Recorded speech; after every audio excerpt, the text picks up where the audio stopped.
to the course Introduction to Urban Planning. In today's session, we are going to cover evolution and growth of planning legislation, and today we are going to particularly look at the Indian context. So accordingly, our timeline would be covering pre-independence acts which came in, and then also the post-independence act.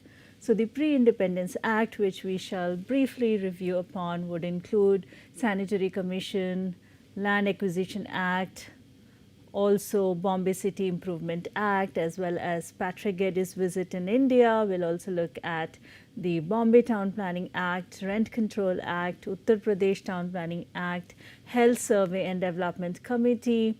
We'll further look into the post-independence acts such as modern movement of town planning, new cities which were built during the period. We'll look at the industrial policy resolution. We will look at the 5-year plans all along. How did we move in the post-independence time?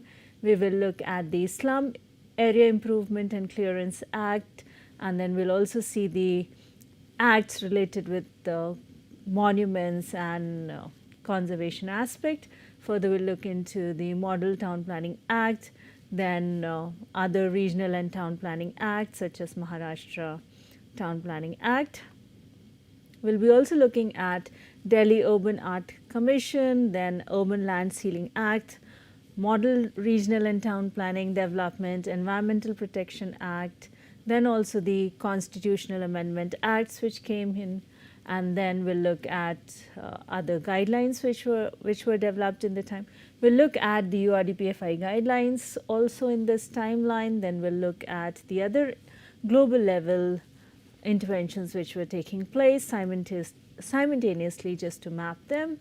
And then we'll also look at the Disaster Management Act, and then SDG which came in, and then we'll look at the Land Acquisition and Rehabilitation Settlement Act. So what we will be covering today will be just looking through the timeline. The details of it, of the selective acts, we'll be covering in the later sessions.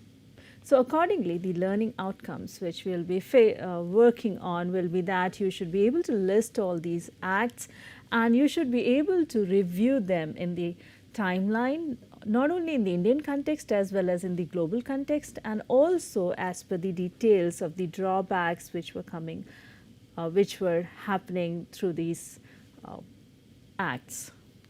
So we see that in the middle of 19th century, there was increased pace of urbanization which produced a great shift of population from the rural to the urban areas, which led to insanitary condition, epidemics and growth of slums, resulting of which there was conceptualization of Sanitary Commission in 1864.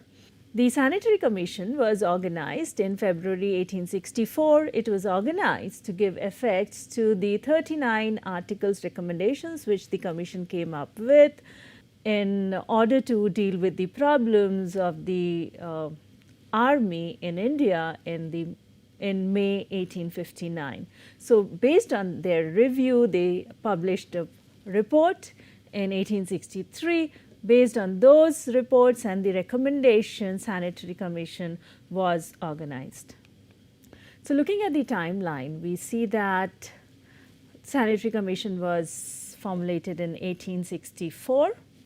Further, we see that the planning legislation in India was essentially confined to building bylaws and building regulation. As you can see that our focus was on the health. There were few States Act and City Acts, but had limited roles and were not exhaustive.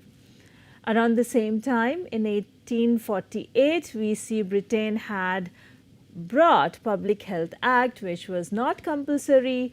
People were not willing to charge or pay for the cost of the services. And we also see in 1855, if you may recollect, we saw the first model tenement was built in Manhattan when we reviewed the US timeline. We also see in 1864, New York Council of Hygiene of Citizens Association mounted a campaign to raise housing and sanitary standards. Then in 1894, we see Land Acquisition Act. According to the writing of Professor Daniel, in the publication Land Acquisition in India, Past and Present, published in 2016, while he reviews the Land Acquisition Act, he mentions that the history of land acquisition began with the Bengal Regulation of 1824 to promote British commercial interest. So, we see that how their commercial interest was catered through the Land Acquisition Act. Through this particular act, land for construction of railway was acquired. According to the review, another review we see by Bakshi published in 2012, in the publication titled The Land Acquisition Debate a Review, we see that the author expresses that ever since its enactment, the Land Acquisition Act of 1894 has been subject to controversies and fierce debate. Notwithstanding rounds of amendments, including the 1984 changes, it had failed to address some important issues associated with the land acquisition. So, there was a lot of criticism to that. Particularly, the criticism revolved around the definition of what constitute public purpose. Then we also see there was widespread misuse of the urgency clause in this particular thing, and then also there was lack of transparency in the acquisition process. Participation of communities whose land was being taken, acquired, was virtually not there. And further, we also see that there was no plan for rehabilitation, and there was no provision for resettlement package.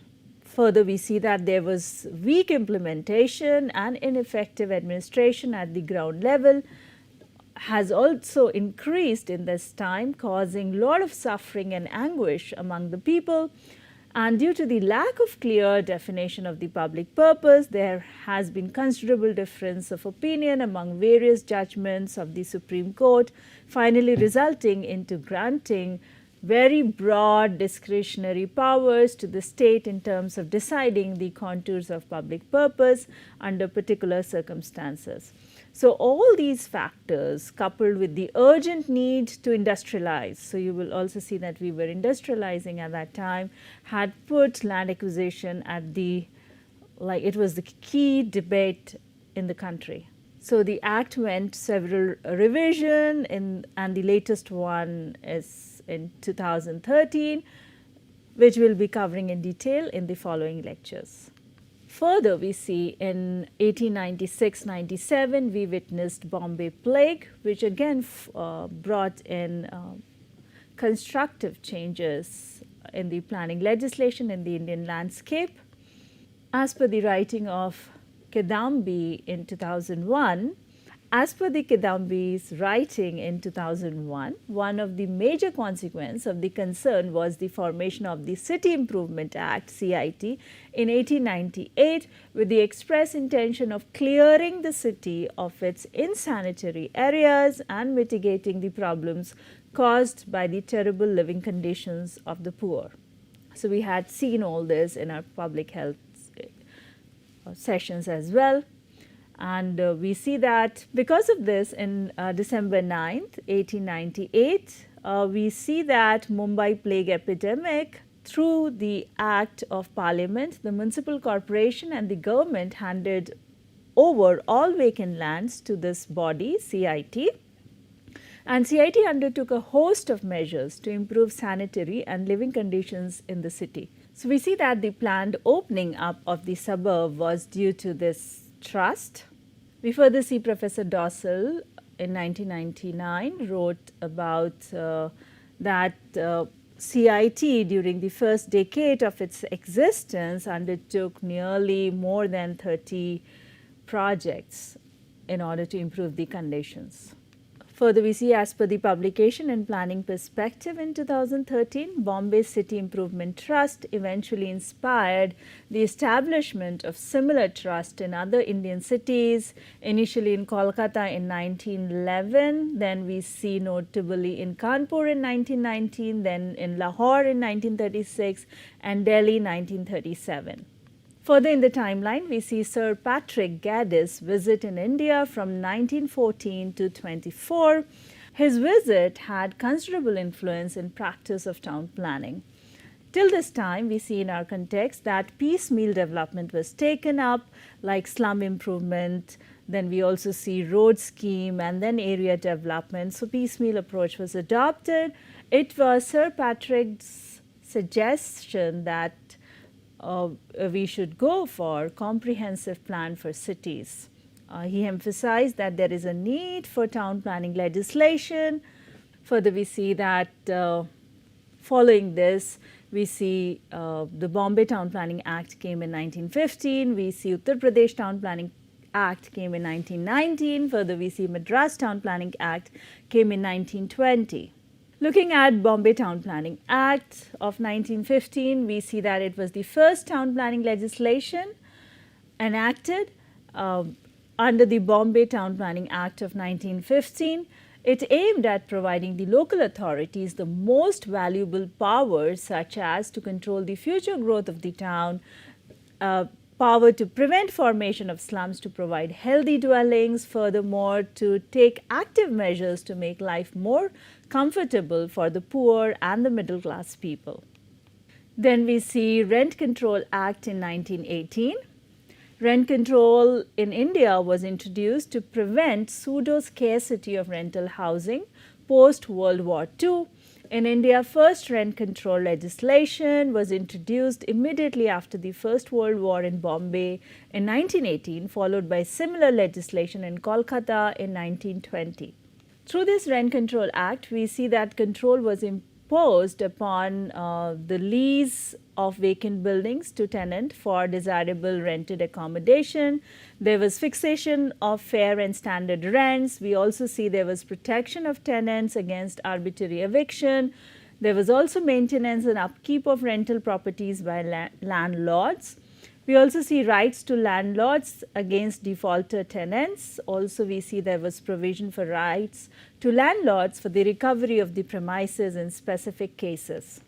A review of the effects of Rent Control Act indicates that there was, because of this Control Act, there was reduction in investment in rental housing. So, these are some of the negative impact we see. It accelerated deterioration in the controlled housing stocks, as landlords have no incentives to spend. So, we see the quality going down. There was decrease in municipal revenue. We further see there were withdrawal of vacant premises from the rental market, as well as we see distortion in the price, which led to inefficient land use. Furthermore, the reviewers also show that there was reduction in the mobility of households and laborers. Further, we see reduction in liquidity in household marketing. Then there was also activation of parallel economy through key money. Further, we see Uttar Pradesh Town Planning Act came in 1919. Also, the Madras Town Planning Act in 1920, you can see in the timeline. It was the first time that urban issues were included in the urban policy. The act shaped the development scheme for municipal and other local areas within urban centers. There was assigned use of land parcels, and regulations were specified to supervise each type of development. Then we see in 1943, Health Survey and Development Committee was appointed in the year with Sir Joseph Bore as its chairman. It was established to look into adaptability of Town Planning Act in various states, and following policies were outlined. See, the policies included this committee, known as the Health Survey and Development Committee, was appointed in 1943 with Sir Joseph Bore as its chairman. It laid emphasis on integration of curative and preventive medicines at all the levels. It made comprehensive recommendations for remodeling of health services in India. So, there we see it focused on what kind of infrastructure has to come up. Their report, the report which they submitted in 1946, had some important recommendations. The recommendation included integration of preventive and curative services of all administrative levels. Further, they recommended development of primary health centers in 2 stages. One was short-term measures, which included primary health centers for a population of 40,000 or so, and each primary health center was to manned by 2 doctors and so on. Further, they suggested for secondary health centers. We see the other component was the long-term program, which is also called as 3 million plan. This plan involved setting up of primary health units with 75 bedded hospitals for each 10,000 to 20,000 population, and secondary units with 650 bedded hospitals and so on. The major changes in the medical education, which included 3 months training in preventive and social medicine to prepare social physicians. So, that all was recommended by the board committee. We now come to the time of post-independence. So, this was right before the independence. We see in the post-independence time, many cities were built along the lines of modernism, as you may recollect. We can see Bhubaneswar in 1948. We also see Industrial Policy Resolution of 1948. It defined the broad contour of the policy delineating the role of state in industrial development, both as an entrepreneur and authority. It made clear that India is going to have a mixed economic model. So, we see that the Industrial Policy Resolution came in 1948, and we were still an agrarian nation, and then we were looking forward to the mixed economic model at that time. In this time, we further see that we started 5-year plans. Though the planned economic development in India had begun way before this time. For example, we can see that there was National Planning Committee by Indian National Congress in 1938. We also see the Bombay Plan and Gandhian Plan in 1944. We also see People's Plan in 1945, and also see Sarvodaya Plan in 1950 by Jayaprakash Narayan. These were the steps where we were trying to get into planning. So, before we really started into 5-year plans. 5-year plan was prepared by Planning Commission, and now we see that it has been replaced by Niti Aayog. Planning Commission, for the socio-economic development of the country, the Government of India enacted an organization known as Planning Commission in 1950. Under the Planning Commission, the 5-year plan of India was formulated. The 5-year plan is a plan document constructed on the basis of recommendations made by a large number of working groups which deal with a major sector of economic activities. It lays down broad strategies, objectives of the growth of various socio-economic sectors in the country. So, you may also see it like a perspective plan, example of perspective plan. The Planning Commission was headed by the chairman. The Prime Minister was the chairman of the commission. You can look at the structure of Planning Commission then. You are looking at the picture of Planning Commission headed by then Prime Minister Jawaharlal Nehru. The Planning Commission had following task. The task involved to assess material, capital and human resources of the country, including technical, personnel, and investigate the possibilities of augmenting deficient resources for the nation's requirements. The task also involved to formulate a plan for most effective and balanced utilization of country's resources. Further, we see the task involved to define the stages in which the plan should be carried out and propose the allocation of resources for due completion at each stage. Further, we see the task involved indication of the factors which slow down economic development and determine the conditions needed to be established for the successful execution of the plan. Furthermore, we see the task involved to appraise from time to time the progress achieved in the execution of each stage of the plan and recommend for adjustment of the policies. we see that the principal task of Planning Commission is to formulate 5-year plan and annual plan for the most effective and balanced utilization of the country's material, capital and human resources, and to appraise from time to time the progress in their implementation and recommend adjustment of necessary policy and measures. So, you see the structural plan coming in here. The Planning Commission coordinated and oversaw the development programs of the central ministries and state governments and integrated these in the national plan. Further, we see annual plans were also operational plans that summed up the total outlay of the center and the state in a consistent manner. Now, looking at briefly at the 5-year plans alongside formulation of acts in Indian landscape, we see that 5-year plan were centralized and integrated national economic programs. Joseph Stalin implemented the first 5-year plan in Soviet Union in the late 1920s. Most communist states and several capitalist countries subsequently have adopted them. China and India both continued to use 5-year plans for quite some time, and China had renamed their 5-year plan as guidelines, calling it Guowa rather than a plan Jua, to signify the central government more hands-off approach to the development. Let us briefly look into how our approach as a nation evolves. You may also see this from the lens of perspective plan. The first 5-year period was from 1951 to 56, and the target growth was 2.1%, and the actual growth attained was 3.6%. The plan was a successful plan given favorable agriculture produce in 2 years of the plan. The plan was based on Harrod-Domer model developed by Professor Harrod and Professor Domer.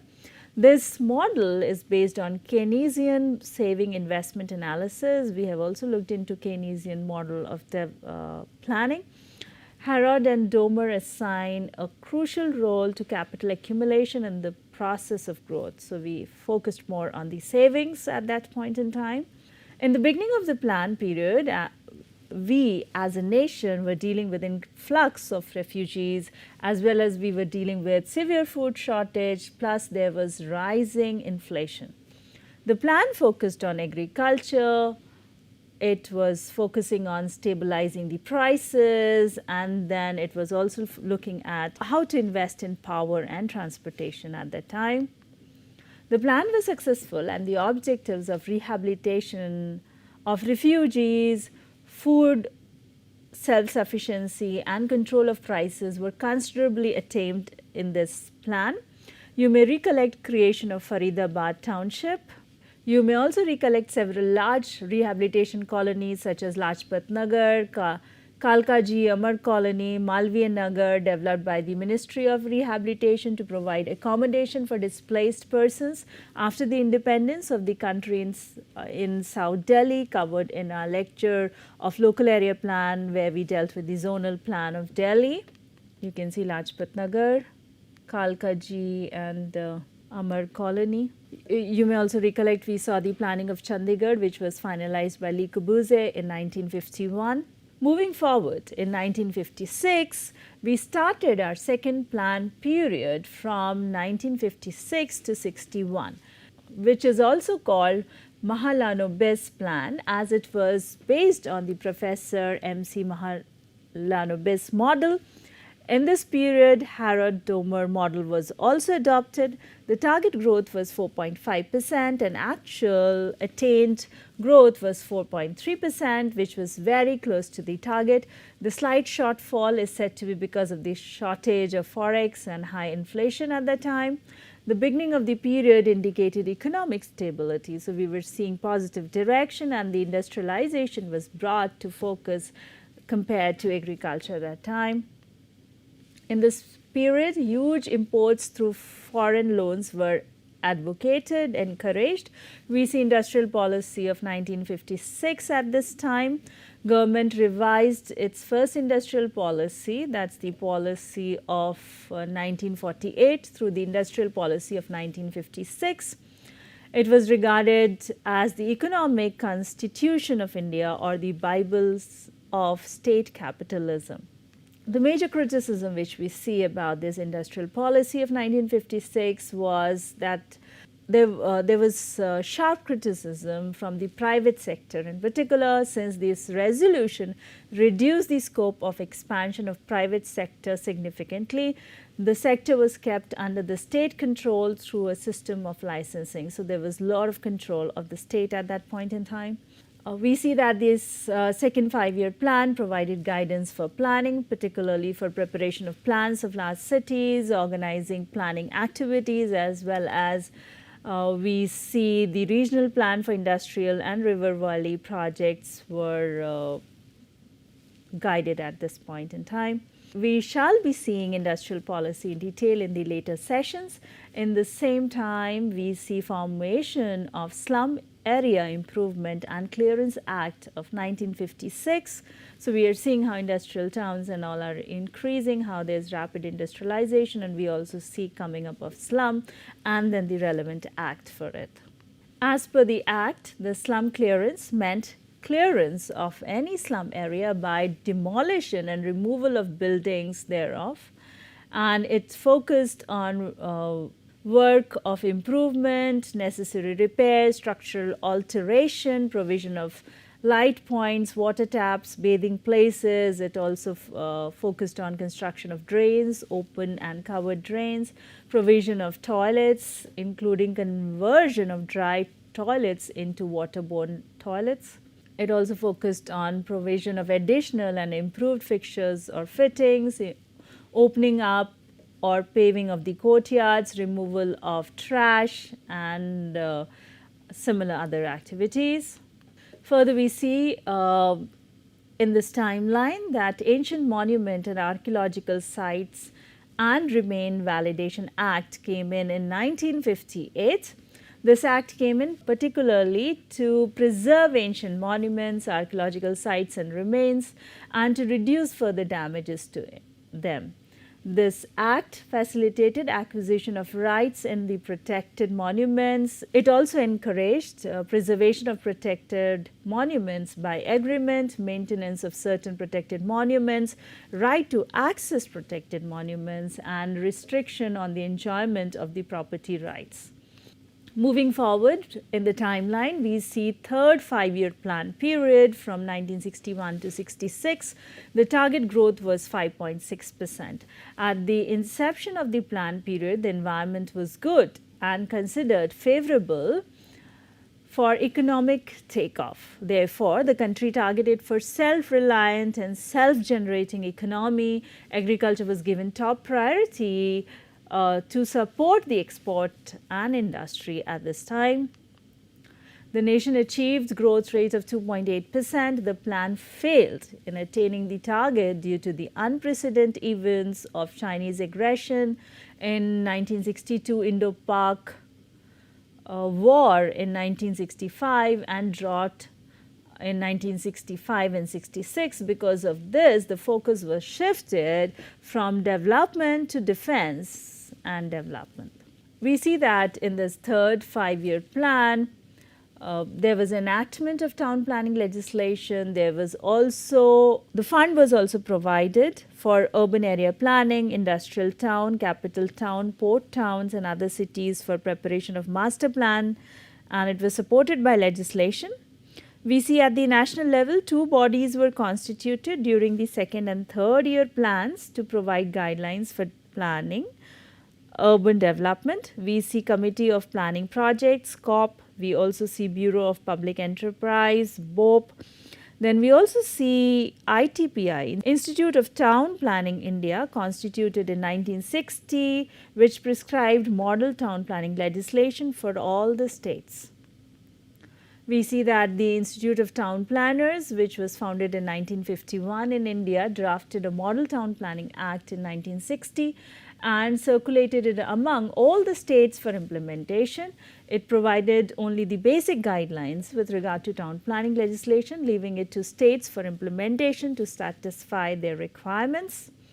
We also see later in the timeline that in 1966 Maharashtra Regional and Town Planning Act came in, which was enacted to make provision for planning the development and use of land in proper manner.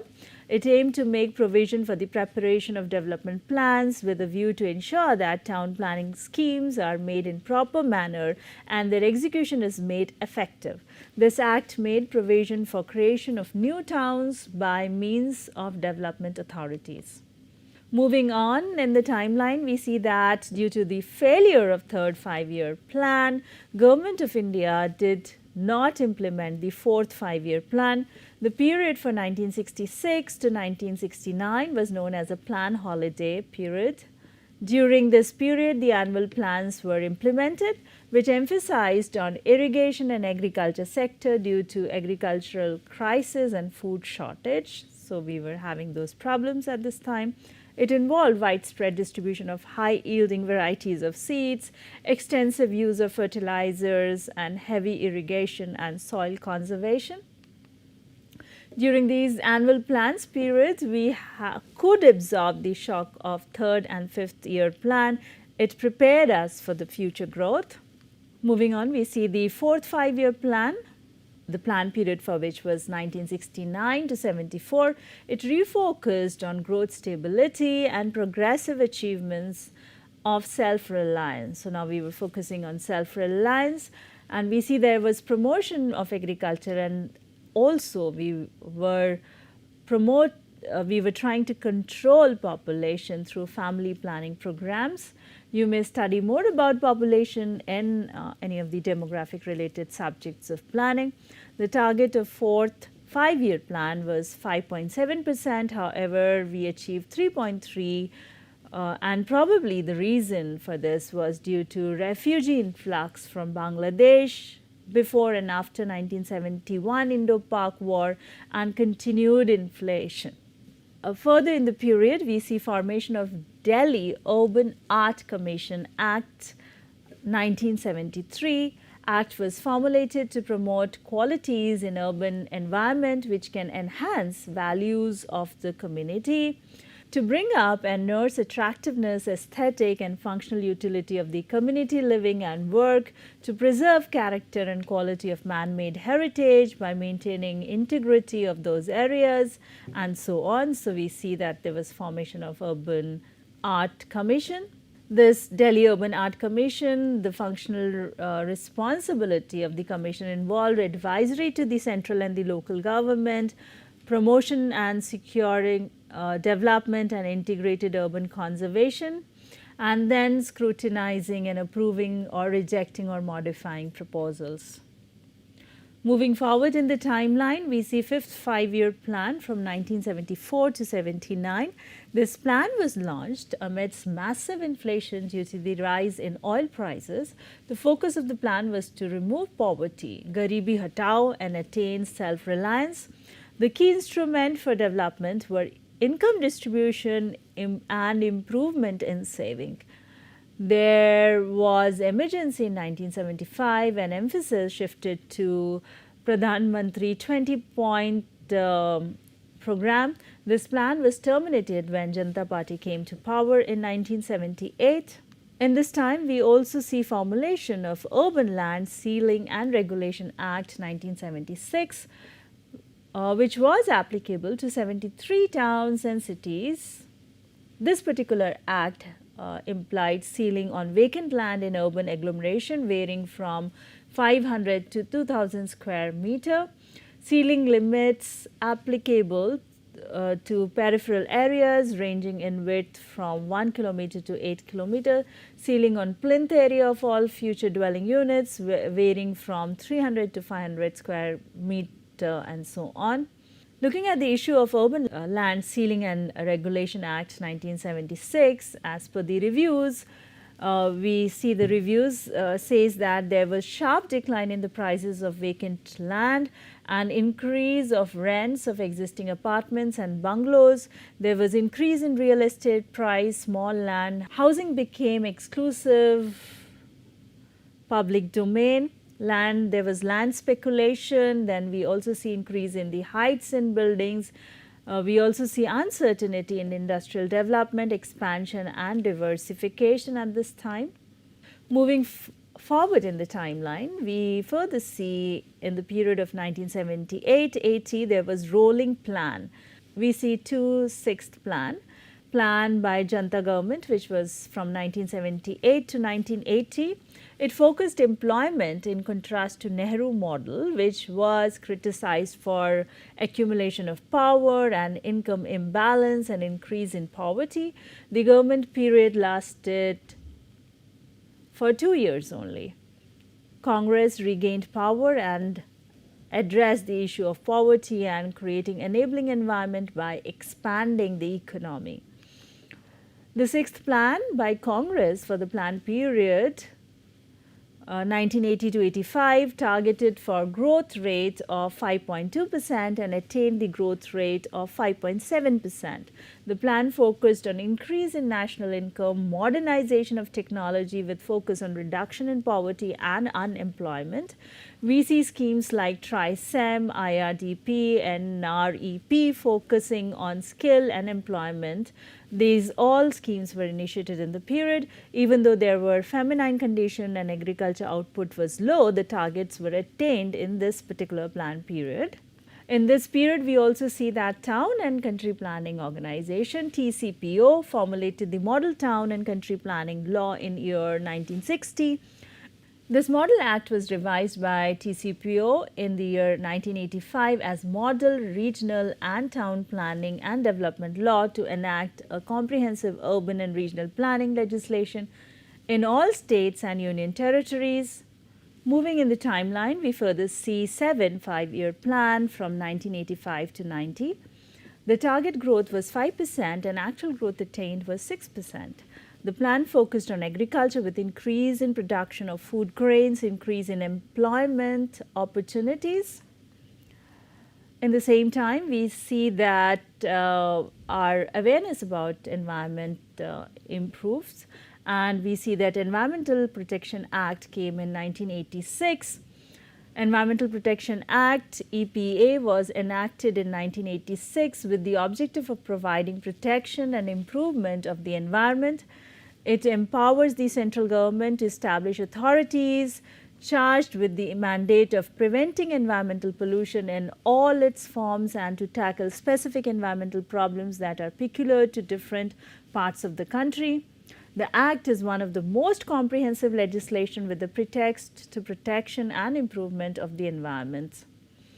So, we will see about all the environmental related act in our following lectures. Moving forward in the timeline, we see that the 8th 5-year plan was postponed for 2 years because of the political uncertainty at the center. The eventual plan period was from 1992 to 97, targeting growth rate of 5.5%, and it attained the growth rate of 6.8%. In this time, drastic policy measures were taken to control the economic situation, such as fiscal and economic reform, including liberalization under Prime Minister Shri P.V. Narasimha Rao. We see rapid economic growth in the period. We see high growth rate in agriculture. We also see high growth rate in manufacturing sector, as well as we see high growth rate in import and export and trade as well. The share of public sector in the total investment had declined in the liberalization period as particular of this concept. In this period, we also see model rent control legislation in 1992. We also see that 73rd and 74th Constitutional Amendment Act was also brought in this particular period. We also see the first urban development plans, formulation and implementation guidelines being introduced in year 1996. Moving on in the timeline, we see 9th 5-year plan from 1997 to 2002. Which now focused on growth and social justice and equality. Now, we see how our focus is moving on. In this plan, we depended more on private sector and FDI, foreign direct investment, and state was playing a role of only the facilitator. State was involved more in sector like education, health and infrastructure. Priority was given to agriculture and rural development and poverty eradication. The target growth rate was 6.5% and the attained rate was 5.4%. Moving on in the timeline, we further see the 10 5-year plan from 2002 to 2007, which now focus monitorable targets on the key indicators. 11 indicators were identified at that time. The focus was also on the reduction in gender gap, particularly in literacy and difference in wage rates. The focus was also on reducing the infant and maternal mortality rates, also improving the literacy rate. Then focus was also on improving the access to potable drinking water, cleaning of major polluted rivers. And in this plan, the target growth was 8% and then the achievement was 7.6%. In this period, we see improved role of state and Panchayati Raj institutions since 73rd and 74th Constitutional Amendment Act was already here. The plan period also focused on balanced development of all states. At the same time, we see that Millennium Development Goals at the international level was introduced in 2000. Millennium Development Goals, which started a global effort in 2000 to tackle the indignity of poverty. The Millennium Development Goals established measurable, universally agreed objectives for tackling extreme poverty and hunger, preventing deadly diseases, and expanding primary education to all children, among other development priorities. Later, we see Sustainable Development Goals came in 2016. Furthermore, we see Disaster Management Act came in 2005. This act was enacted in the country in December 2005. It came into effect in aftermath of 2004 tsunami, when the country lost thousands of lives. Moving forward in the timeline, we see 11th 5-year plan from 2007 to 2012. From here, we started focusing on faster and more inclusive growth after the UPA government came back to power to support the common man. India had emerged as one of the fastest growing economy by the end of 10th 5-year plan. Saving and investment rates increased, industrialization responded well to the competition in the global economy.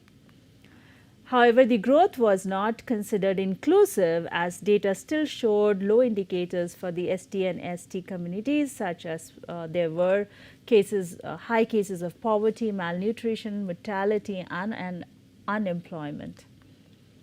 We see Sustainable Development Goals, which came in 2012. The Sustainable Development Goals. Moving forward in the timeline, we see 12th 5-year plan, which was the last 12th 5-year plan. The plan period was from 2012 to 2017. From here, we strengthened on the monitorable targets, and focus was on the faster, inclusive and sustainable development. We also see major emphasis on infrastructure in this particular 5-year plan. In this period, we also see formulation of Land Acquisition, Rehabilitation and Resettlement Act of 2013, the right to fair compensation and transparency in land acquisition, Rehabilitation and Resettlement Act of 2013. We also see Smart City Mission starting from 2015 in the same timeline. We also see revised URDPFI guidelines, and then we also see Real Estate Regulation and Development Act of 2016. So, summarizing the timeline, what we had seen today, we looked at the pre-independence, what all acts came in, as well as we looked at the post-independence, the acts which came in at that time, and as well as we simultaneously tried to map the international events which were happening side by side, and international events which were happening. So, we looked at the Sanitary Commission, we looked at the Land Acquisition Act, we looked at the Bombay City Improvement Act, we also looked at the Rental Control Act, we looked at the Uttar Pradesh Town Planning Act, as well as we looked at the Board Committee.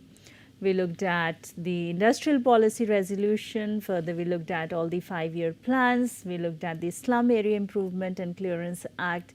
We looked at the Ancient Monuments and Archaeological Sites Model Town Planning Act, Maharashtra Regional and Town Planning Act, and then also the Urban Art Commission, then Urban Land Sealing Act. Then we looked at the environmental related acts, as well as we looked at the Constitutional Amendment Act, and we looked at the how the international agendas like Millennium Development Goal, Sustainable Development Goal influenced our planning approach as well. In the end, we also looked at the Land Acquisition, Rehabilitation and Resettlement Act. We would be covering selective acts in details in the following lectures. Our coverage was limited with the scope to make you aware of the topic. There are enormous readings and movies available to explore. Few are suggested here. This is not an extensive list. You may feel free to suggest more from your experience. Please feel free to ask questions. Let us know about your concerns you have. Do share your opinion, experiences, and suggestions. Looking forward to interacting and co-learning with you while exploring cities and urban planning. That's all for today. Thank you.